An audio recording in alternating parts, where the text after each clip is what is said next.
fractions, decimals, percentages, and approximations. I was supposed to introduce it as a revisional course to you, because most of the things we'll be doing in this topic will be things that you have done in your junior classes. But it is necessary we also go into it because I have structured it in a form that is to the standard of your external examination. Grab them. You can use them as a revisional course to your external examinations. So the first question I want us to do is this elementary question that says evaluate 2 whole number 2 over 3 plus 1 whole number 1 over 2. This should be a question to somebody in primary 4, primary 3, but don't worry. So if you are to do this, you know, this is a mixed fraction that you should add together. Change this to an improper fraction. 3 times 2 is 6. 6 plus 2 is 8. So you have 8 all over 3 plus 2 times 1 is 2 plus 1 is 3. 3 all over 2. Now find the LCM of 3 and 2. The LCM is 6. 3 divided 6 is 2. 2 times 8 is 16. Bring down the sign of addition. 2 divided 6 is 3. 3 times 3 is 9. So this is going to give you 16 plus 9 is giving you 25. So you're going to have 25 divided by 6. How many 6 is inside 25? You have 4 pieces. So you have 4 and it will remain 1. You know, it will take away 24. And if we remove 24 from 25, you have 1 left. So you're going to have that one that's left all over 6.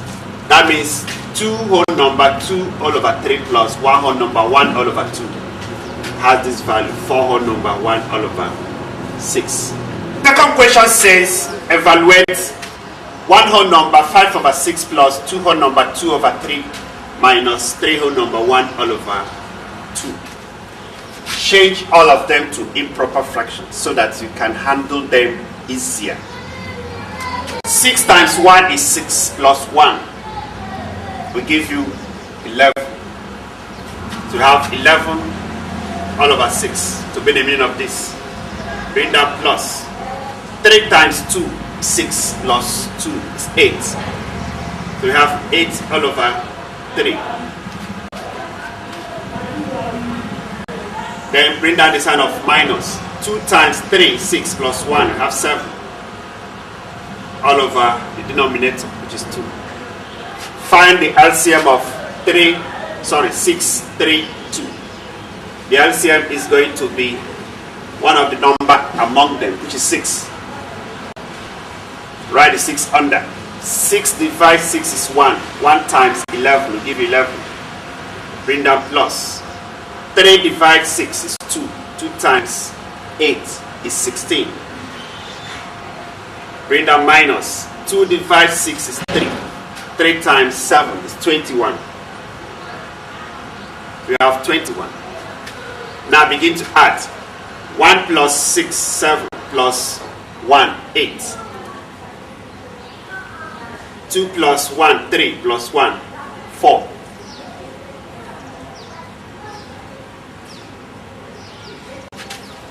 You are not going to add. You add this to this and subtract this from it. Sorry. Okay.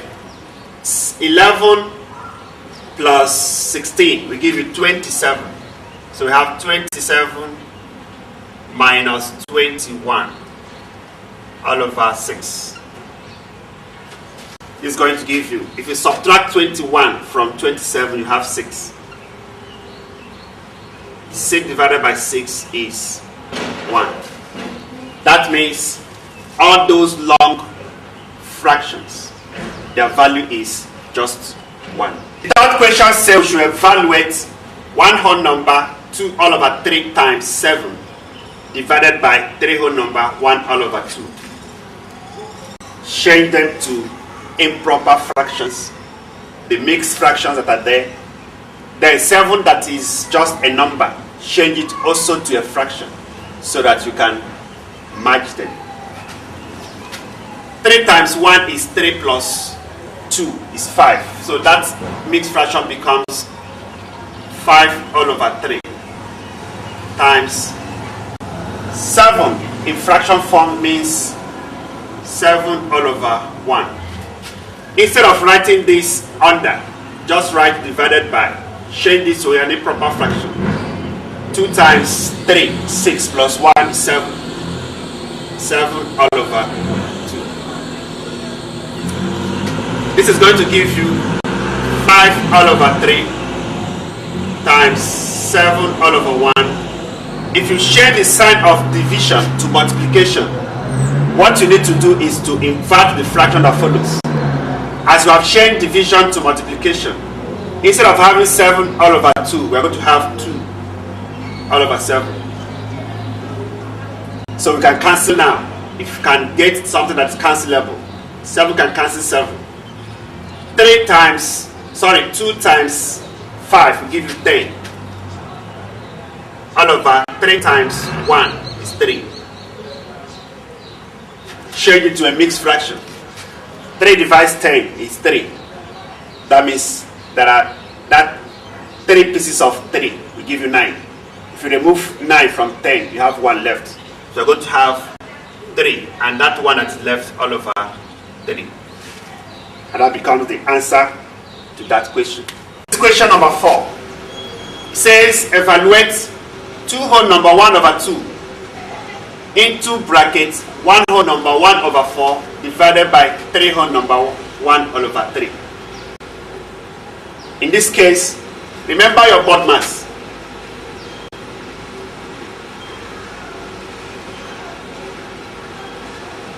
Bracket first, before of division, multiplication, addition, and subtraction.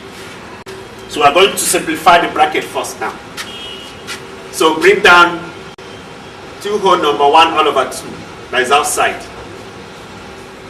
Then inside the bracket, change what you have there into improper fractions. 4 times 1 is 4 plus 1 is 5. So we have 5 all over 4. Divided by 3 times 3 is 9 plus 1 is 10. So we have 10 all over 3. So we are going down to change this to improper fraction also.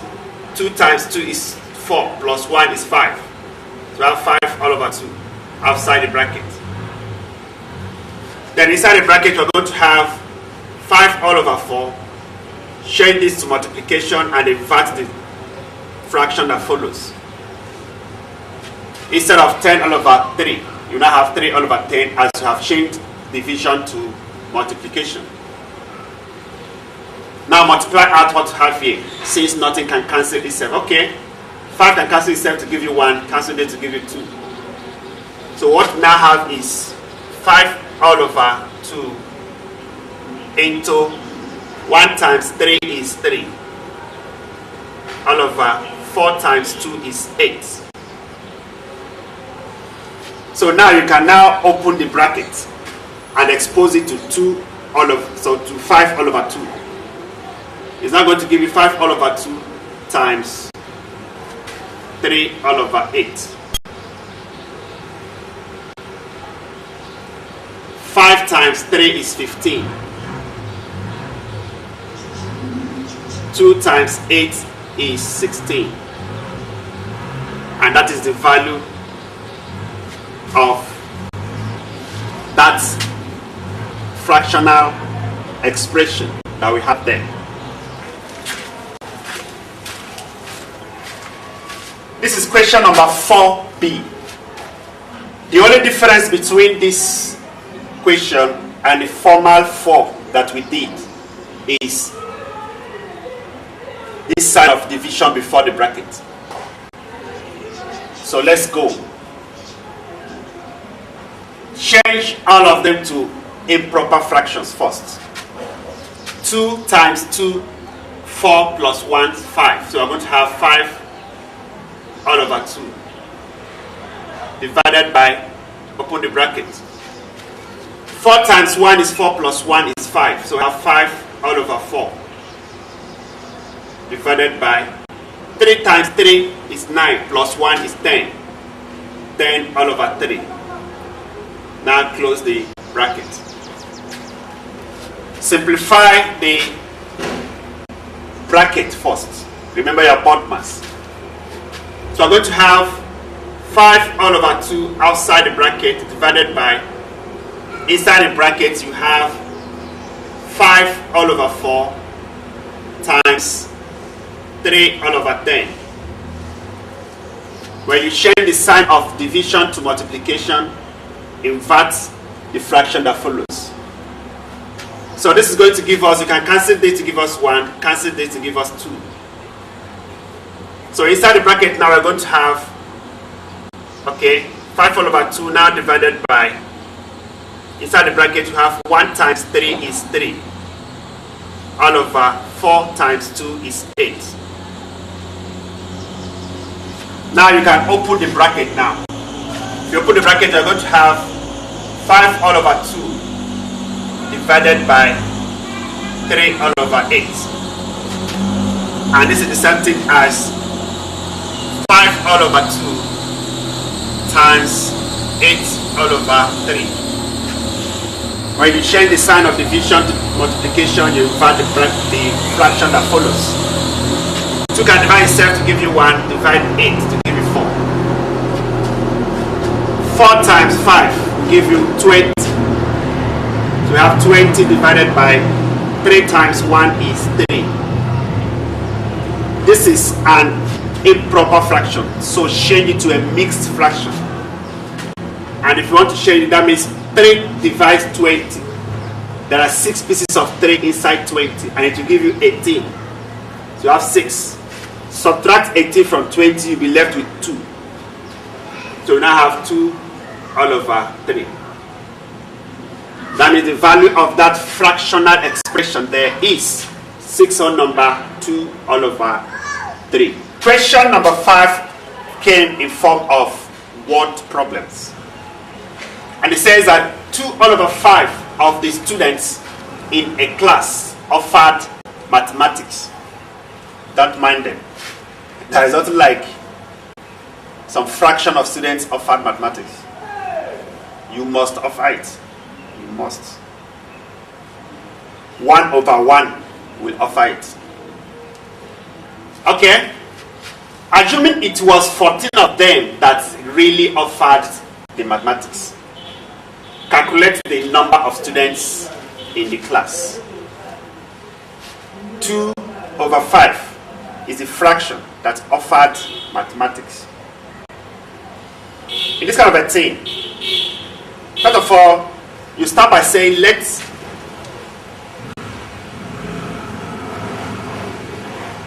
the number of students.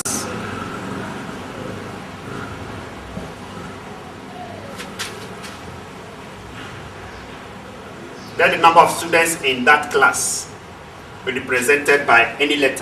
I like X. If X is a woman, I would have married her long ago, like 26 years ago. Yes, I said 26 years ago. You think I'm a small boy? I'm an old man. Oh. Okay, let the number of students in the class be represented by X. Now, from the information in the question, that means 2 all over 5, a fraction part of X is equal to 14. It's a simple idea. It means that 2 all over 5 of X is equal to 14. because they said assuming that number that, or that fraction that offered mathematics is 14. So we have developed our mathematical expression, and from here now we find x, the number of students in that class that had been hiding. So what this means is of in mathematics means multiplication. So what you have there, that is going to be 2 all over 5 times x. X in fraction form is x all over 1 is equal to 14 all over 1. Also 14 in fraction form is 14 all over 1.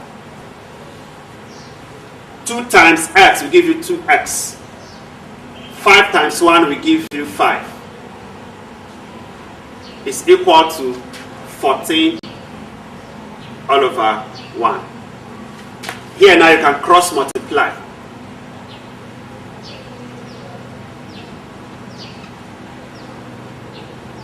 From now henceforth, I'll be replacing cross multiply with cm. It doesn't mean centimeters, it means cross multiply in this kind of concept. Cross multiplication is multiply the numerator on the left side with the denominator on the right side. 2x times 1 will give you 2x. It's not going to be equal to 5 times 14. First of all, 5 times 4 is 20 raised to 5 times 1 is 5 plus 2 will give you 7. So if 2x is equal to 70, divide both sides by 2. If you divide both sides by 2, you're going to have 2x all over 2 will now be equal to 70 all over 2. That's what we mean by divide both sides by 2. 2 we cancel 2 and leave you with x. It's going to be equal to 2 divided 70 will give you 35. That means there are 35 students in that class. That 2 all over 5 of that number of students is 14. So that has brought us to the end of this question. Question number 6. Assuming there are 3 contestants in an election and 2 all over 3 of the voters voted for the first contestant. 1 over 4 voted for the second contestant, and the rest voted for the third. That is the third contestant. Bros, the truth is that if politics want to enter mathematics, I will tear my certificate and burn it and resign from mathematics. Do you know why? If politics should enter mathematics, there will be a lot of lies in it. That means I will be persuaded to be telling you lies. Will you like it? So that is the reason why I must resign if politics should enter mathematics. It's better I begin to pray that politics should not locate mathematics at all. Alright. So with that information, we are asked to calculate the number of votes the winner got if the third contestant got 3,290 votes. This is a quality question. It's an objective question. What am I saying? It's a theory question. If you answer this kind of question in your exam hall, you have passed mathematics, because you have gotten close to 30 marks, or 30% of the entire marks the whole paper will give you. Yes, I know what I'm saying.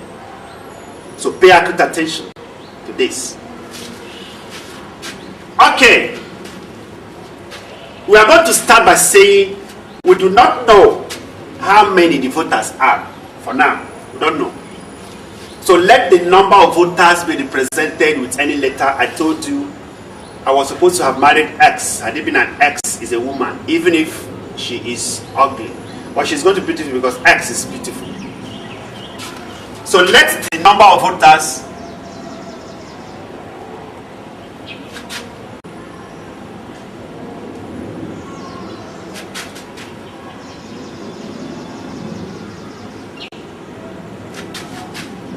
be represented with X.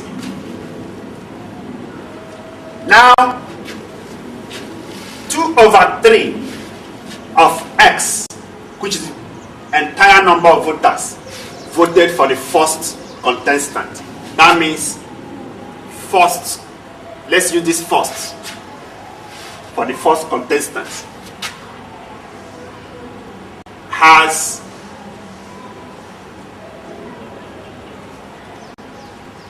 two over 3 of X. Second contestant have or has, before the grammarians will sue us, 1/4 of X. Third contestant, we now have, remember, all the fractions in a particular concept must be equal to 1, because the whole of the concept is 1 when you are dealing with fractions. That means the third, now that I say the rest, we have 1 minus 2/3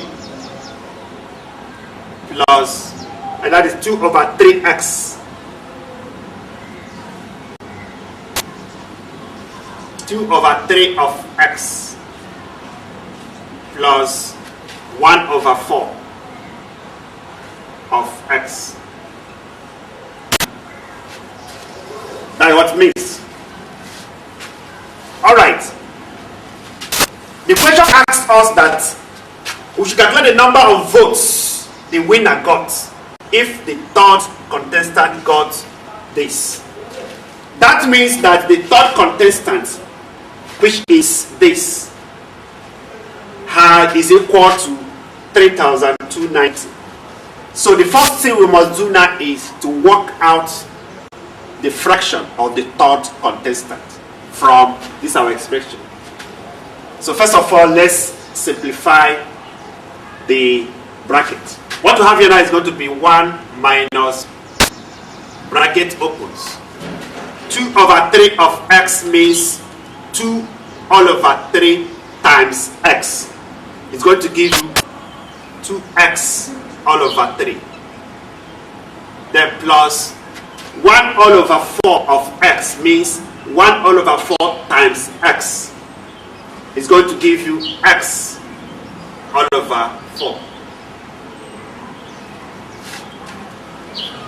We're going to find the LCM of the denominators so that we can simplify the fraction inside the bracket.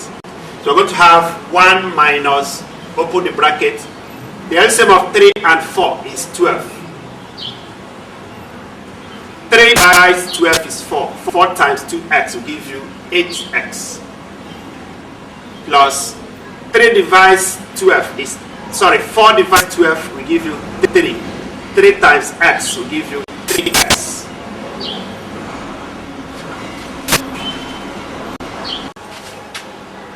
One minus, open the bracket, 8x plus 3x will give you 11x. 11x/12. Now, this x is the number of the whole voters. And what we are looking for is the fraction portion of the third contestant. The third contestant, which we do not know. Because they said the rest voted for the third contestant. So we don't need this x. At this junction, drop x. So what we're going to have is 1/1, 1 in fraction form, minus 11/12. Forget about x. If you simplify this, it will give you the fraction of the voters that voted the third contestant. So the LCM of 1 and 12 automatically is 12. 1 divides 12 is 12. 12 times 1 is 12. So I have 12 minus 12 divides 12 is 1. 1 times 11 is 11. So this is going to give us, remove 11 from 12, you have 1 all over 12. So this is the fraction of the third contestant. So that means the fractions we have now are 2 all over 3 for the first contestant, 1 all over 4 for the second contestant, and 1 all over 12 for the third contestant. You must check by adding these fractions. After adding these fractions, if it did not give you 1, you are wrong. So let's check.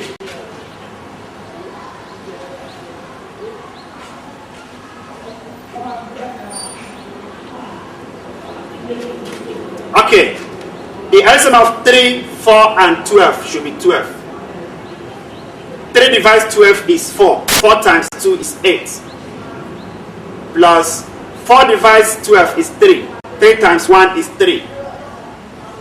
Plus 12 divided 12 is 1. 1 times 1 is 1.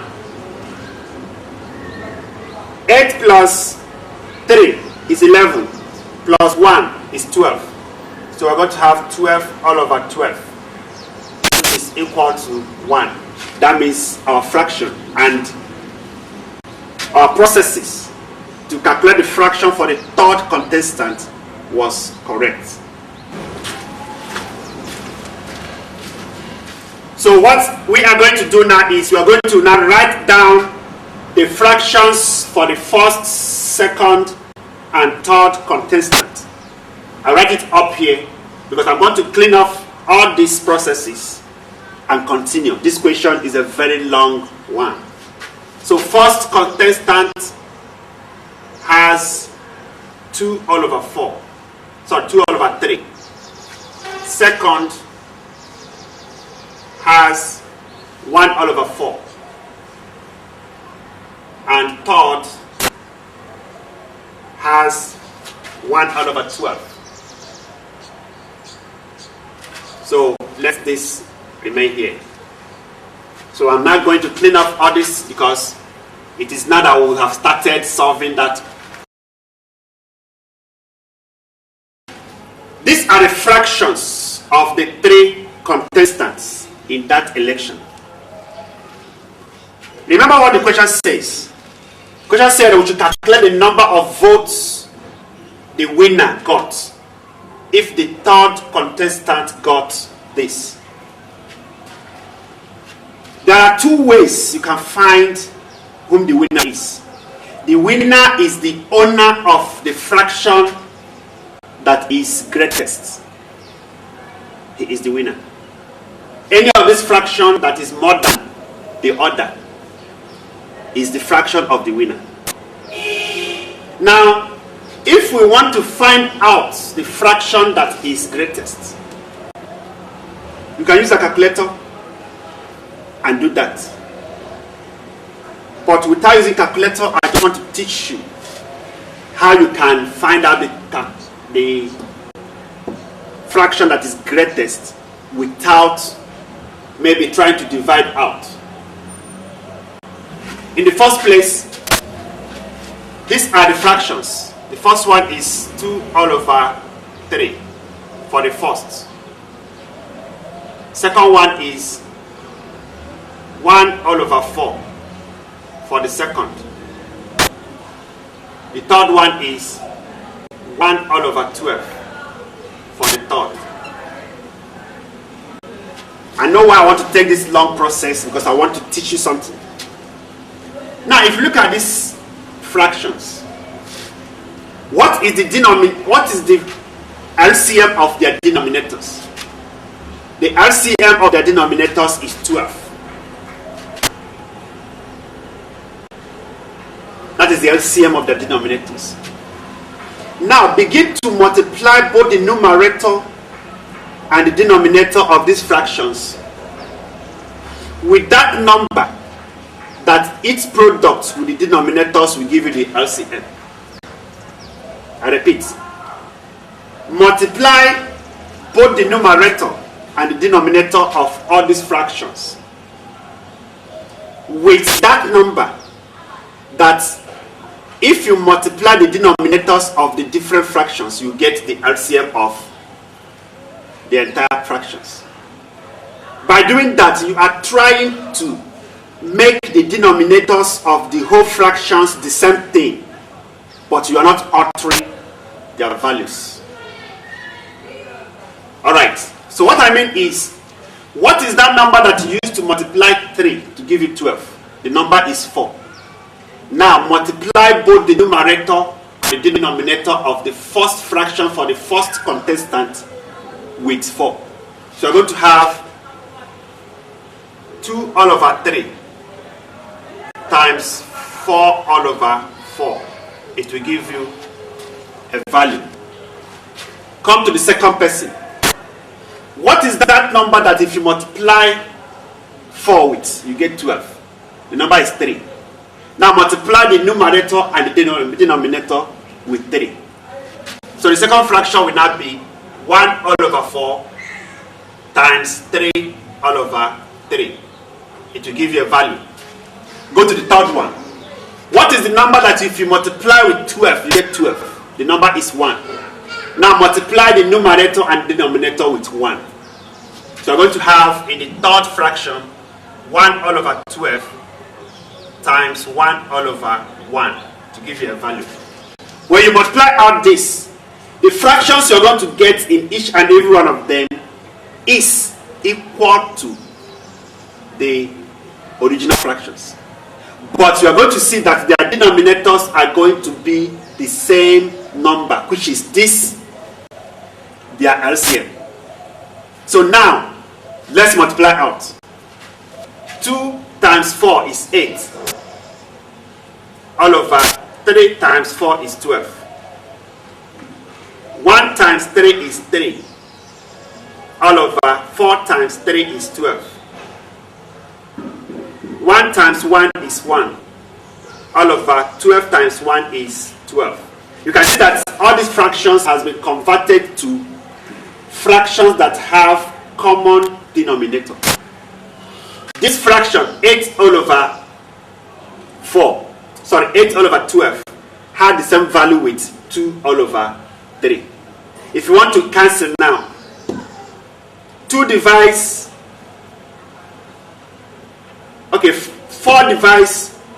8 will give you 2. 4 divides 12 will give you 3. You can see that this fraction and this fraction, they are the same thing. 3 divides 3 will give you 1. 3 divides 12 will give you 4. You can see that this and this are the same. This one appeared the way it is, 12 all over 1. So the only thing we did is that we converted these fractions to an equivalent fractions that gives them a common denominator. So by looking at these fractions now, you can pick the one that is greatest. The one that its numerator is greatest is the greatest fraction. And you can see that it is this one. So this is the fraction, or this is the fraction of the winner. So what we have achieved now is that 2 all over 3 is for the winner. So now I am going to clean up this and we continue from there.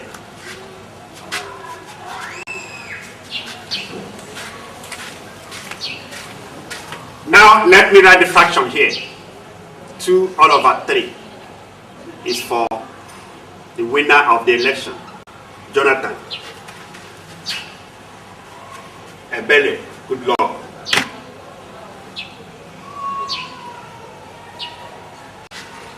Alright. Now look at what the question says. Calculate the number of votes the winner got if the third contestant got 3,290 votes. The next thing that is our obligation now is to find the number of people that participated in the voting. And how do you do that? Remember, it says that the third contestant got 3,290. And what is the fraction of the third contestant? 1/12. So formally we have said that if the voters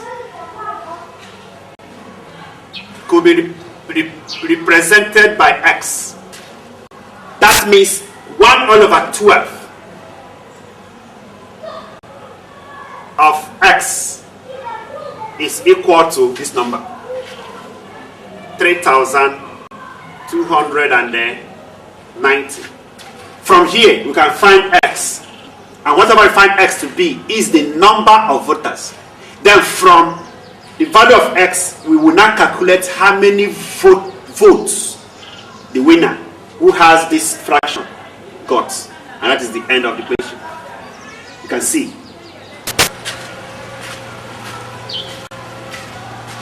So 1/12 of X means 1/12 times X, and it's going to give us X all over 12. It's now going to be equal to 3,290 all over 1. You can cross multiply here. Remember, I told you that this means cross multiplication. If you cross multiply, you discover that X times 1 will give you X, and it's going to be 12 times 3,290. Let's find from our calculator. 12 times 3,290 is giving us 39,408. So this is the total number of people that participated in the election. The total number of people that participated in the voting in the election. So if this is the value of X and the total number of people that participated in the voting, we cannot find the number of votes the winner got. And how do we find it? 2/3 of X is votes for the winner.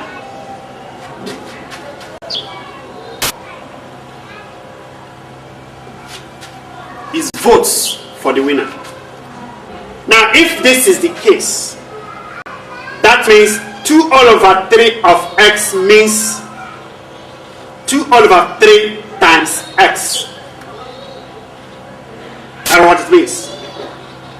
So 2/3 is now going to be 2/3 times X, which is 39,408 all over 1. If you get this fraction, or if you simplify this, whatever it gives you is the number of votes for the winner. So let's go ahead. 2 times 39,408 is giving me this value, now divided by 3. This is giving me 26,320 votes is for the winner. And that has answered that question. Question number 6.